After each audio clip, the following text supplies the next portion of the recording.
what a difference a week makes. The sea's looking more normal than that wonderful calm seas and skies and colours that we had over the Holy Week. Back to blustery cold, and yeah, I'm having trouble holding my scroll down. The scroll of life, in accord with the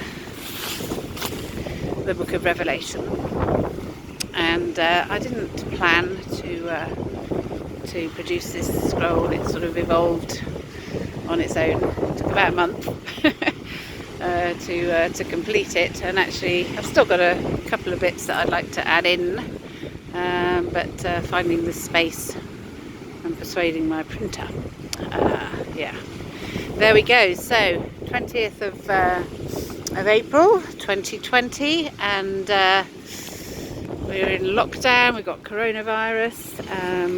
I have great faith that Jesus Christ is returning. The signs are all in place, and yeah, and this is my work for God's glory, for that causing love to become whole and one in our bodies, in the temple where God's love does reside. So yeah, the hashtag love is not a cortisol stress hormone. So most, if not all, illness comes from stress, and cortisols are the stress hormones that cause anxiety, depression, everything. It just all goes a bit chaotic because we're not in the full function of our full reasoning brain. The frontal cortex is shut down when we're in stress, and it's hard to be reasonable and to find that point of reason and understanding. That's why I have my poem, Reasoning Love, because love is the power of reason. And when we can reason, we can make conscious, we can communicate, and we can discuss without conflict. So yeah, as counsellors and therapists, then that's what we work doing. And of course, the Messiah, Jesus, is the wonderful counsellor and the Prince of Peace, who brings that healing through that inner and outer peace and resolve from where there's been conflict, hurt, or pain. So yeah, so I'm just going to. I had hoped to get here for although I'm on the wrong side for sunset, but I was a little bit late, so I can't see very well. But oh, here we go. So I'm just going to end with tonight. So we've got the cup of love there, which is discerned from Revelation 2 and 3, the judgments on the first Christian congregations. The outcome, again, it reflects the consciousness in the New Jerusalem, and we've got to have love, which is always positive, faith, which is love in the future, discernment between the right and wrong, the narrow road, the right path, the things that we know to be wrong, to seek the righteousness, to gain the consciousness, to be able to maintain friendships with unity, and that cup of love for communion with love and communion with God, which it's all about a relationship with God every day, so that we can maintain peace.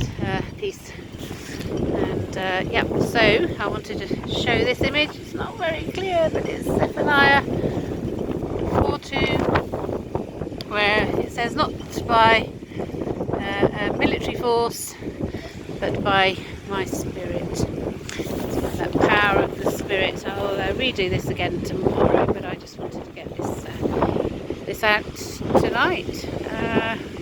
Yeah, Parousia, return presence of Jesus Christ, the holy city, Zion, New Jerusalem, for healing all nations, and heaven on earth, which is the promise of Revelation.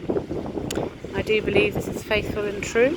It is a lifetime's work, and I've been to hell and back a few times, and learned through many mistakes, and and yeah, a lack of, in a way, family support, in that Jesus Christ has been my main support, and God, of course. So yeah, and the fruits of the Spirit, by their fruits we know them. The behaviours of love, joy and faith. Always having good expectation for the things to come. So a positive belief in the future that things will work out well. So there's no fear, there's no doubt, there's no lack of confidence, there's no anxieties. It's a total confidence and trust, knowing that you're going to get to where you want to get to. And I don't think I could have produced this work without faith, even though I didn't know what I was doing for a long time. I just listened. I listened to God, and God gifted me most of the poems, and I had the knowledge, but they're the perfect way to deliver the message that I've come to share. And yeah, I get accused of being, I think I got accused of being a schizophrenic today, and I get accused of all sorts of things, and people yeah, throw it back in my face. And religious people are like, oh, crystals and all of that, oh, it's all New Age. Well, actually they're old age, and they actually, yeah, they are in the Bible, and yeah, they do describe the New Jerusalem. And then yeah, health people will accuse me of being religious, and actually they don't even realise that the Bible is the ultimate book of love for health and well-being. It's healthful teachings, because our state of mind.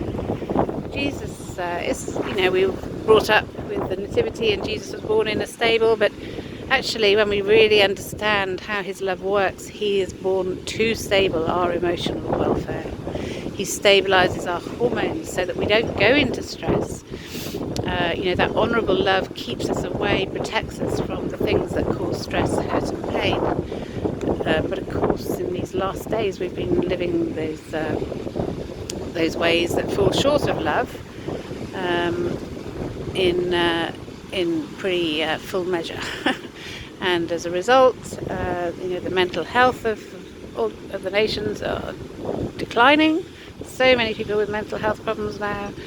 So many pestilences and illnesses. The apocalyptic horsemen are the signs of in the last days. Horses ride, but then we have the white horse, which is Jesus Christ, with the double-edged sword of his Spirit, coming to judge. He is the one who judges, and he judges by his Spirit. So if we want to be happy and have a peaceful, enjoyable life, we need to live much more harmoniously with each other, with our environment, with nature, with the planet. And this coronavirus lockdown, I think many of us are really relishing the quiet and the peace and the time and just the little things in life that are joyful.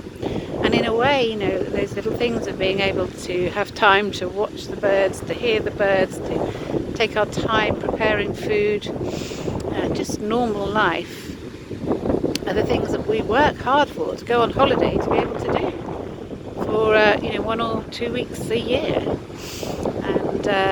And actually it's here right in front of us, but we have to stop the busyness of the world. So I hope and pray that the restoration of love through Jesus Christ will bring that better quality of life for everybody, for us all. And yeah, for healing all nations, for twofold peace, which is the meaning of the name Jerusalem. It's that peace within, a quiet conscience, and peace without.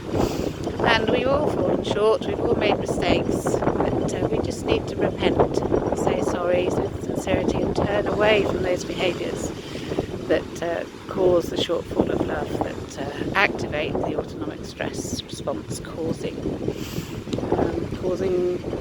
at first it's adrenaline. So of course adrenaline's really fashionable, and pump it up, and adrenaline rush, but actually we've got to turn it into an endorphin rush, and there's little shots of endorphin every time we do something in an altruistic way, when we do something good for others, when we're kind, when we're helpful, when we do the right thing, when we put others before us sometimes, and sometimes there's a time for us to put ourselves,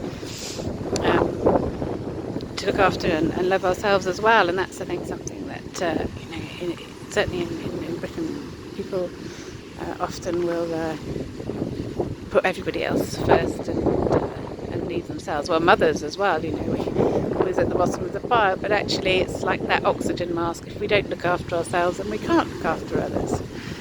So the golden rule is a balanced measure of loving that moral love of God for others and self.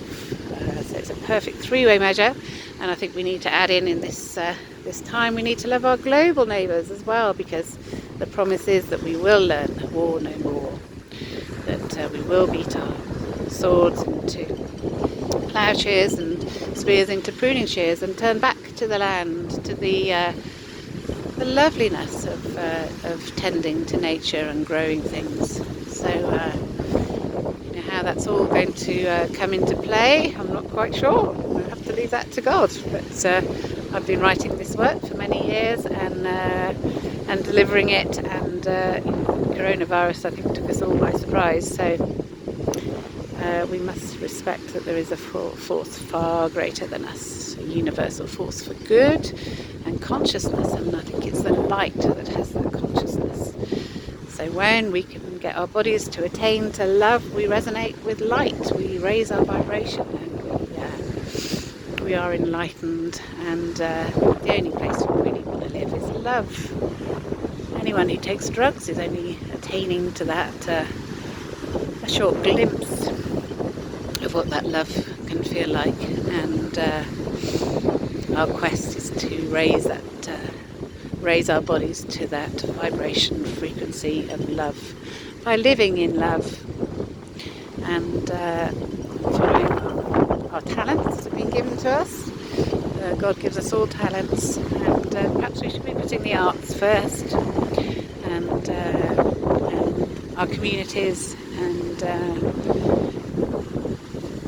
expressing ourselves. It's all about expression. There's nothing wrong with emotions, and even negative ones, but the problem is when they become repressed or denied. It's all about allowing that expression of how we feel, and then it moves on. When we acknowledge a feeling, it can move. So sometimes there's a bit of grieving, but then in order to have noble mourning, we have to mourn our hurts and pains. Blessed are those who mourn, for they will be comforted, and by their fruits we know them. And blessed are the peacemakers, for they are all children of God. So Parousia, return and presence of Jesus Christ, Zion, the holy city, the new Jerusalem, for heaven on earth. May God bless us all. Jesus Christ is coming quickly, and I can't wait. God bless. Take care. Good night.